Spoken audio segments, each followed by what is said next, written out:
Hello student. Class 10 chemical reaction equation में आज हम लोग डिस्कस करेंगे डिस्प्लेसमेंट रिएक्शन।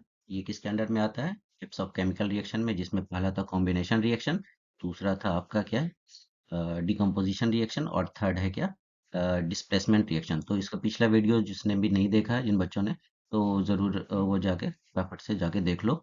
ठीक है, यहाँ पर हम लोग कोई भी डेमो क्लास नहीं कर रहे हैं। हम लोग क्या कर रहे हैं, पूरा क्लास 10 केमिस्ट्री को डिस्कस करेंगे, जिसमें आपको पीरियोडिक टेबल, एक्टिविटी, सॉरी, आपको सारा डिफिनेशन से लेके एक्टिविटी से लेके question, previous year question, NCERT का क्वेश्चन, सारा चीज डिस्कस करेंगे। तो इस चैनल को सब्सक्राइब कर लो और अपने फ्रेंड्स में भी इसे क्या कर दो, शेयर कर लो। ठीक है। तो आज हम लोग डिस्कस क्या करने वाले हैं, डिस्प्लेसमेंट रिएक्शन। डिस्प्लेसमेंट रिएक्शन में हम लोग आज पढ़ेंगे डिफिनेशन। ठीक है, दूसरा रिएक्टिविटी, मोर रिएक्टिव एलिमेंट कौन सा होता है, विद द हेल्प ऑफ क्या, पीरियोडिक टेबल के हेल्प से। हम लोग इसको रटेंगे नहीं, याद नहीं करेंगे, पीरियोडिक टेबल से हम लोग को पता चल जाएगा। ठीक है। तो और पीरियोडिक टेबल भी आपको याद नहीं रखना है, बस सिंपल थोड़ा सा कॉन्सेप्ट आप देख लो। ठीक है, हो जाएगा क्लियर। थर्ड होता है चीज पढ़ेंगे हम लोग, कुछ एग्जांपल्स देखेंगे, और क्या एनसीईआरटी में जो क्वेश्चन डिस्प्लेसमेंट रिएक्शन पे आया है, ठीक है, उसको डिस्कस करेंगे। ठीक है, तो let's get into the video.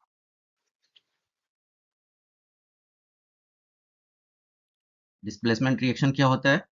A chemical reaction in which a more active element, ठीक है, more reactive element, more reactive कौन सा एलिमेंट होता है वो हम लोग नेक्स्ट स्लाइड में देखेंगे। Displace a less reactive element from its compound. These reactions are generally occurs in solution, क्योंकि सॉल्यूशन में ही वो एक दूसरे से क्या करेंगे, रिएक्ट इंटरेक्ट करेंगे, एक दूसरे से पास सॉल्यूशन में ही आएगा, सॉलिड फॉर्म में तो आएगा नहीं। ठीक है, एक दूसरे से पास तो रिएक्शन होगा नहीं। तो और दूसरा रिएक्शन क्या हो सकता, दूसरा डेफिनेशन क्या है, in a reaction a more reactive metal will displace a less reactive metal from a compound. तो यहाँ पे क्लियर ये चीज देखो कि इसमें एक कंपाउंड है ए बी, जिसमें ए क्या है, मेटल, बी क्या है, नॉन मेटल, और सी क्या है, सी एक अलग एलिमेंट है जो क्या है, मेटल है। तो ए बी से ए मेटल को क्या कर रहा है, डिस्प्लेस कर रहा है, इसलिए इस रिएक्शन को हम लोग क्या बोलेंगे, डिस्प्लेसमेंट रिएक्शन। अब डिस्प्लेस तभी कर पाएगा जब ए मेटल से बी मेटल क्या हो, मोर रिएक्टिव मेटल हो। क्या हो, मोर रिएक्टिव। जैसे मूवीज में भी देखते हैं, हीरो हीरोइन को ठीक है, अलग करने के लिए कोई थर्ड हीरो रहता है या फिर विलेन होता है, वो कोशिश करता है। अगर वो ज्यादा मजबूत है तो वो इसको क्या करेगा, तोड़ देगा, और अगर वो कमजोर है तो नहीं तोड़ पाएगा। इस चीज में एक चीज बस ध्यान रखो कि मोर रिएक्टिव मेटल में हम लोग क्या क्या देखते हैं। एक चीज देखो कि कोई भी एटम, ठीक है, कोई भी मेटल में के जो एटम होता है उसके सेंटर में क्या रहता है, प्रोटॉन होता है। क्या होता है, प्रोटॉन, जिस पे चार्ज क्या होता है, पॉजिटिव का। और शेल पे क्या होता है, शेल में क्या रहता है, इलेक्ट्रॉन रहता है, जिसमें चार्ज क्या रहता है, निगेटिव चार्ज होता है। तो ये अपोजिट चार्ज अट्रैक्ट करता है, जिसकी वजह से ये दोनों, ये क्या रहता है, पास पास रहता है। तो और इसी के डिस्टेंस को, और आउटर मोस्ट शेल और आपका न्यूक्लियस के डिस्टेंस को ही हम लोग क्या बोलते हैं, रेडियस बोलते हैं। ठीक, क्या बोलते हैं, रेडियस। किसी भी रिएक्शन में आपका पार्टिसिपेट क्या करता है, इलेक्ट्रॉन करता है, रेडियस। ठीक है, किसी भी रिएक्शन में आपका पार्टिसिपेट कौन करता है, इलेक्ट्रॉन करता है, वो भी कहाँ का, आउटर मोस्ट शेल का इलेक्ट्रॉन ही पार्टिसिपेट करता है। तो अब अगर ये सेंटर से जितना दूर रहेगा, मतलब रेडियस जितना ज्यादा होगा, वो आसानी से वहां से क्या होगा, स्केप कर जाएगा। तो वो एलिमेंट, वो मेटल क्या होगा, ज्यादा रिएक्टिव होता है। तो रेडियस जिसका ज्यादा होगा, वो मेटल ज्यादा रिएक्टिव होगा, क्योंकि वो आसानी से इलेक्ट्रॉन को क्या कर देगा, डोनेट कर देगा। तो मेटल के केस में C metal is more reactive than A, means क्या है, C can easily donate electron as compare to A. A के मतलब सी का जो है, ए में क्या है, सी का रेडियस क्या है, ज्यादा है। ठीक है, सी का रेडियस क्या है, ज्यादा, तो ये आराम से इलेक्ट्रॉन को क्या कर सकता है, डोनेट करेगा, और डोनेट करके बी के साथ क्या बना लेगा, एक कंपाउंड बना लेगा, सीबी। ठीक, नेक्स्ट देखते हैं कि रिएक्टिविटी सीरीज को कैसे हम लोग को समझना है। सबसे पहले चीज ये समझो कि रिएक्टिविटी सीरीज में सबसे नीचे है, उसको ध्यान से देखो, कॉपर है, और क्या है, सिल्वर एजी है, और क्या है, गोल्ड है। ये सबको हम लोग क्या बोलते हैं, कॉइनेज मेटल। क्या बोलते हैं, क्वाइनेज मेटल। क्या बोलते हैं? क्वाइ क्वाइन क्वाइनेज क्वाइनेज मेटल बोलते हैं। क्या बोलते हैं? Coinage metal. और कॉइन्स या फिर ऑर्नामेंट्स, तो ये ऑर्नामेंट्स और कॉइन क्यों बनता है? क्योंकि ये ज्यादा स्टेबल होता है, ये जल्दी रिएक्शन किसी के साथ नहीं करता और लंबे टाइम तक आपको हजारों साल तक ये इसी फॉर्म में पाया जाता है। ठीक है, बहुत सारा आप इजिप्ट के इसमें खुदाई में आप सब देखोगे कि वहां पे सोने का सिक्का सब मिला है। ठीक, तो ये सब मतलब लॉन्ग पीरियड तक, हजारों साल तक ये रिएक्शन नहीं करता। इसका मतलब ये क्या है? स्टेबल है। तो रिएक्टिविटी सीरीज में ये सब कहाँ आएगा? नीचे आएगा। क्लियर? अब यहाँ पे एक चीज ध्यान रखो कि टॉप से जब बॉटम पे हम लोग जा रहे हैं, कहाँ? Top to bottom. कहाँ जा रहे हैं हम लोग? टॉप टू बॉटम पे। Top to bottom, hydrogen, lithium, ये सब अगर हम लोग जाएंगे टॉप टू बॉटम ग्रुप में, तो आपका शेल क्या होता है? बढ़ रहा है। साइज क्या हो रहा है? बढ़ रहा है। साइज बढ़ने से उसका आउटर मोस्ट शेल में जो इलेक्ट्रॉन होगा वो रेट न्यूक्लियस से ज्यादा दूर हो जाएगा और वो इलेक्ट्रॉन को इजीली क्या करेगा? डोनेट कर देगा। तो रिएक्टिविटी क्या हो जाएगा? बढ़ जाएगा। मतलब टॉप टू बॉटम पे आने पे रिएक्टिविटी क्या हो रहा है? बढ़ रहा है। पीरियड में क्या होगा? लेफ्ट टू राइट जाने पे, लेफ्ट से राइट जाने पे आपको नंबर ऑफ शेल नहीं बढ़ता है, सिर्फ नंबर ऑफ इलेक्ट्रॉन बढ़ता है। तो आउटर मोस्ट शेल में जब नंबर ऑफ इलेक्ट्रॉन बढ़ेगा तो उससे क्या होगा? और भी ज्यादा अट्रैक्शन होगा और भी साइज क्या होगा? छोटा होगा। तो लेफ्ट टू राइट जाने पे रेडियस क्या होता है? छोटा होता है। तो इलेक्ट्रॉन और न्यूक्लियस के बीच में अट्रैक्शन ज्यादा होगा, जिसकी वजह से रिएक्टिविटी क्या हो जाएगा? कम हो जाएगा, क्योंकि इलेक्ट्रॉन डोनेशन कैपेसिटी क्या होगा? ठीक, तो लेफ्ट टू राइट जाने पे कम होगा। अब यहाँ पे एक चीज देख लो, क्लियर हो गया?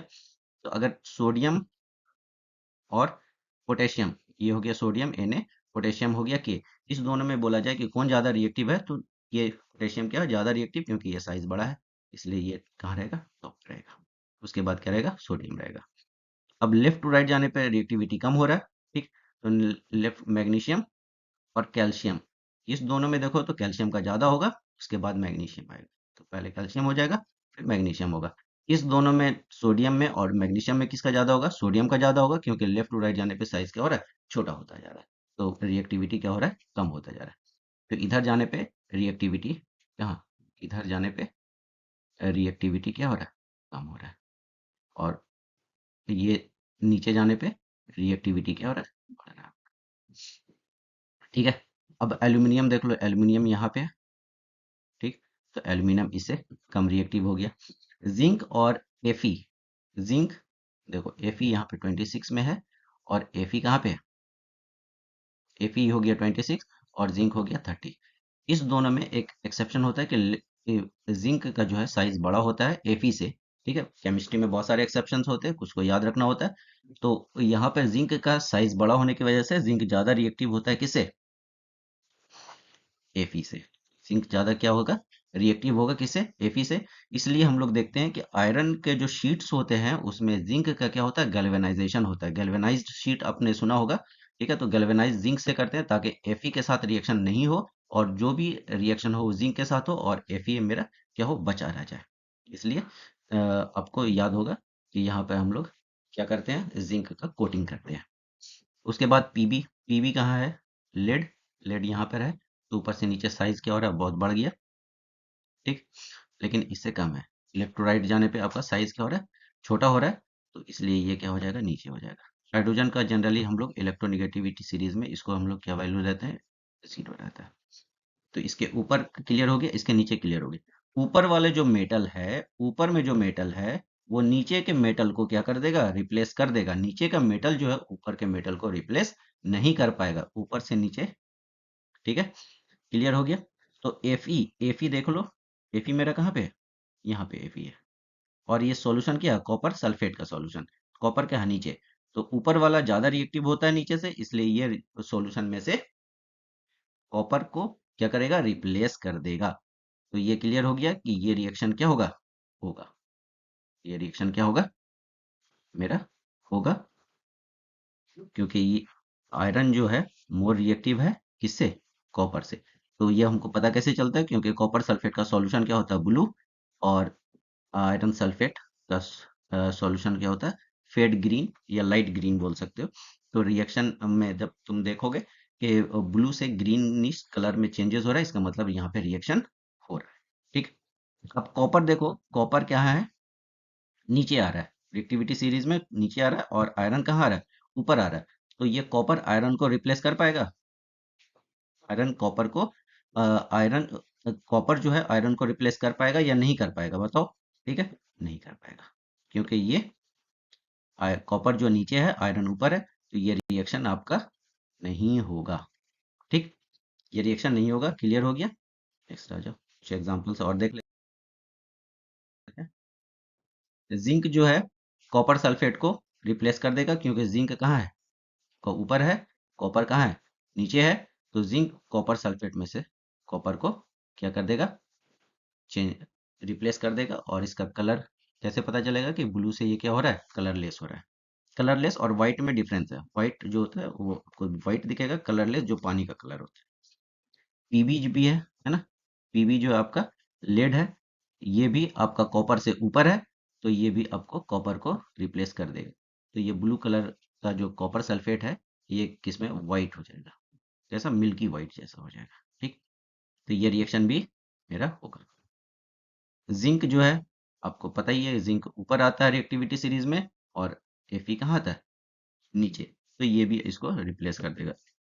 फिर सल्फेट जो है, आयरन सल्फेट कलर ग्रीन होता है, जो कलरलेस में कन्वर्ट हो जाएगा। H2S क्या है, H2S, H2S में आपका हाइड्रोजन। ठीक है, H2S में क्या है, आपका हाइड्रोजन है। हाइड्रोजन आपको रिप्लेस कर पाएगा, बिल्कुल कर पाएगा कॉपर को, क्योंकि हाइड्रोजन मेरा कहाँ है, ऊपर में। हाइड्रोजन कहाँ है, ऊपर, और कॉपर कहाँ है, नीचे। तो ये कॉपर के सॉल्यूशन में से हाइड्रोजन कॉपर को क्या कर देगा, रिप्लेस कर देगा। तो H2SO4 बना देगा, और कॉपर, ठीक है, वो प्रेसिपिटेट के फॉर्म में आपको बीकर के बॉटम में आपका सेटल हो जाएगा। तो ब्लू कलर से कलरलेस चेंज हो जाएगा। अब डायरेक्ट ये क्वेश्चन भी नहीं आए, तो कुछ थोड़ा सा है ना, अगर ट्विस्ट करेगा तो इसमें क्वेश्चन हमें किस तरह से ट्विस्ट कर सकता है। आपको ये क्वेश्चन पूछेगा कि व्हेन H2S, ठीक है, hydrogen sulphide gas is passed through a blue solution of copper sulphate. ठीक, ए ब्लैक प्रेसिपिटेट क्या है, ये कॉपर। कॉपर क्या होता है, black. Black precipitate of copper sulphide, CuS, यहाँ पे कॉपर है और ये एस, सॉरी, ये CuS है, जो कि आपका सॉलिड में रहेगा, सॉलिड फॉर्म में। तो कॉपर सल्फेट, ठीक है, black colour of copper sulphate क्या हो रहा है, is obtained, and the sulphuric acid आपका क्या हो रहा है, फॉर्म हो रहा है। H2SO4 किसका फॉर्मूला होता है, sulphuric acid form remains in the solution, the reaction is an example. ये पूछ सकता है कि रिएक्शन किसका एग्जाम्पल है, तो हम लोग तुरंत क्या बता देंगे, ये रिएक्शन किसका एग्जाम्पल है, डिस्प्लेसमेंट रिएक्शन का एग्जाम्पल है। उसको लिख करके भी आप बना सकते हो। ठीक है, किसी भी तरह से क्वेश्चन आएगा तो आप इसको इजीली अटेम्प्ट ले सकते हो। अब कुछ एनसीईआरटी का क्वेश्चंस जो है दिया हुआ है बुक में, एनसीईआरटी में आप देखेंगे। तो ये एक क्वेश्चन है कि why does colour of copper sulphate solution change when an iron nail is dipped in it.